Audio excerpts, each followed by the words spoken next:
Your Daily 180, 180 seconds of pure Bible study. Regarding our approach to the Bible, there is a way that's right and cannot be wrong. We need to have open eyes, open hearts, open ears. In John chapter 10, a group of the religious elite come to Jesus. They're very upset. Jesus has been sharing with them the metaphor of the good shepherd. He says he's the good shepherd. I am the door of the sheepfold. He tells them in verse number 10, I came that you may have life and that you may have it more abundantly.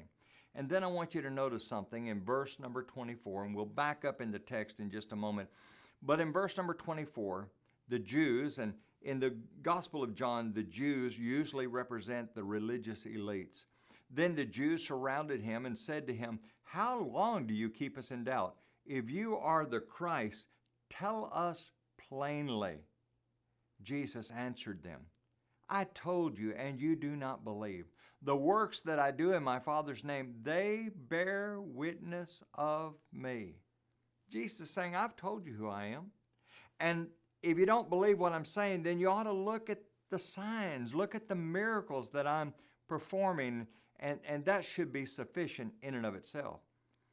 But notice what Jesus says. Verse number 26, John 10, but you do not believe because you are not of my sheep, as I said to you. They don't believe because they're not of his sheep. Now, what in the world is under consideration there? Is God picked out who his sheep are and who his sheep are not? No, that's not the case. Verse number 27 makes it abundantly clear what Jesus is talking about. Sheep have certain characteristics. Verse number 27, my sheep hear my voice, and I know them, and they follow me. Isn't that interesting? The characteristic of sheep is that they hear Jesus, and they know Jesus, and they follow Jesus. Now, do you remember the problem back in Matthew 13? He who has ears to hear, let him hear.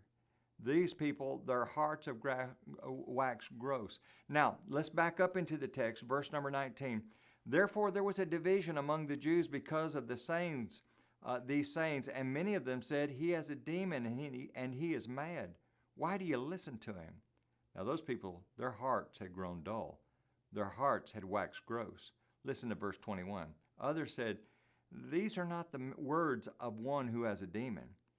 Can a demon open the eyes of the blind? You see, here's the reality. As we approach the Bible, we need to accept the evidence. There's a way that's right and cannot be wrong.